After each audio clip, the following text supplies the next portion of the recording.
என்னப்பா ரெடியா? ரெக்கார்ட் பண்ணிக்க.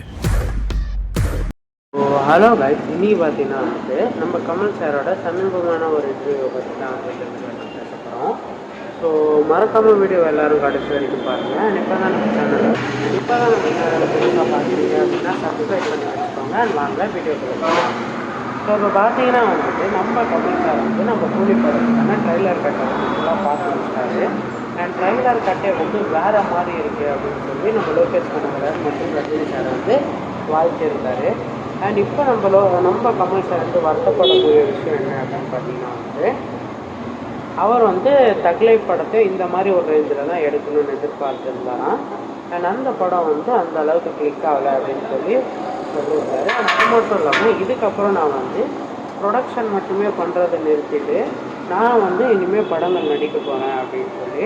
நான் 1000 தான் இருந்தாலும் எனக்கு ஒரு வருத்தம் இருக்குது. என்னால் ரஜினி அளவுக்கு படங்கள் பண்ண முடியல அப்படின்னு சொல்லி அவர் சொல்லி வருத்தப்பட்டிருக்காரு. அண்ட் அது மட்டும் இல்லாமல் இந்த படத்தை நிறைய, அதாவது நம்ம ரஜினி சாருமே பார்த்துட்டு லோகேஷ் கனகராஜ் சாரை ரொம்பவும் கட்டி பிடிச்சி வாழ்க்கைகளெல்லாம் தெரிவிச்சிருக்காங்க. அண்ட் நாகார்ஜுன் சார் எல்லாம் நிறைய பெரிய பெரிய ஆர்டிஸ்ட் எல்லாருமே படத்தை பார்த்து முடிச்சதாக தகவல் வெளியாகிடுச்சு. ஸோ இந்த படம் பார்த்தீங்கன்னா எல்லாருமே இந்த படத்தில் பார்த்தீங்கன்னா ஒரு வேறு லெவலான மேசிவ் ரோல்ஸ் தான் பண்ணியிருக்காங்க. யாரையுமே படத்துக்கு ஃபிட் ஆகாதவங்க யாரையுமே இந்த படத்தில் நான் செட் பண்ணல அப்படின்னு சொல்லி லோகேஷ் சார் சொல்லியிருக்காரு.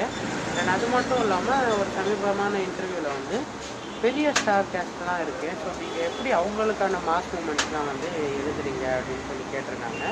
அதுக்கு நம்ம லோகேஷ் கனகராஜ் சார் என்ன சொல்லியிருக்காருன்னு பார்த்தீங்கன்னா மாஸ் மூமெண்ட்ஸ் அப்படின்னு சொல்லி நான் எதுவும் தனியாக எழுதுறதில்ல.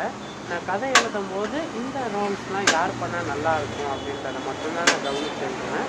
ஸோ அப்படி எழுதுகிறப்ப தான் அதெல்லாம் உங்களுக்கு தேட்டரிக்கலாக பார்க்கும்போது மாஸ் மூமெண்ட்ஸாக தெரியுதே தவிர மற்றபடி நான் மாஸ் மூமெண்ட்ஸ் இந்த சீன் உங்களுக்கு மாஸாக இருக்கணும் அப்படின்னு சொல்லி நான் ஒரு ஸ்கிரிப்ட் எழுதுனதில்லை அப்படின்னு சொல்லி நம்ம லோகேஷ் கனகராஜ் சார் சொல்லியிருக்காரு. அண்ட் அது மட்டும் இல்லாமல் 2ஆம் தேதி ட்ரைலர் லான்ச் ஆக போகிறது ஃபேன்ஸ் மத்தியில் ரொம்பவும் பெரிய எதிர்பார்ப்பை க்ரியேட் பண்ணியிருக்கு அப்படின்னு தான் சொல்லணும். அது ஏன் அப்படின்னு பார்த்தீங்கன்னா நம்ம தலைவரோட படம் அப்படின்றதுனால ஃபேன்ஸ் ரொம்பவுமே ரொம்ப ஆரவாரத்தோடு இருக்காங்க இந்த படத்துக்கான ரிலீஸ் எப்போ ட்ரைலரு அது அப்படின்னு சொல்லி. ஸோ பெரும்பாலும் பார்த்தீங்கன்னா மோனிகா டான்ஸே பயங்கரமான ட்ரெண்ட் ஆகிட்டுருக்கு. ஸோ அந்த வரிசையில் இந்த ட்ரைலருமே அந்த மாதிரி ஒரு ட்ரெண்டிங்கில் தான் போகும் அப்படின்னு சொல்லி தகவல் வெளியாகிருக்கு. ஸோ யாரெல்லாம் கூலி படத்துக்கு செம வெயிட்டிங்கில் இருக்கீங்க அப்படின்றத மறக்காமல் கமெண்ட்ஸில் சொல்லிடுங்க. அண்ட் சினிமா சம்மந்தப்பட்ட நியூஸ்லாம் தெரிஞ்சுக்கணும் அப்படின்னு நினச்சிங்கன்னா நம்ம சேனலை சப்ஸ்கிரைப் பண்ணி வச்சுக்கோங்க. அண்ட் பக்கத்தில் இருக்கிற பெல் ஐக்கானை கிளிக் பண்ணி வச்சுக்கோங்க. அப்போ தான் நான் போடுற வீடியோஸ் எல்லாமே உங்களுக்கு நோட்டிஃபிகேஷன் மூலமாக வெளியே வரும். ஸோ நன்றி நண்பா.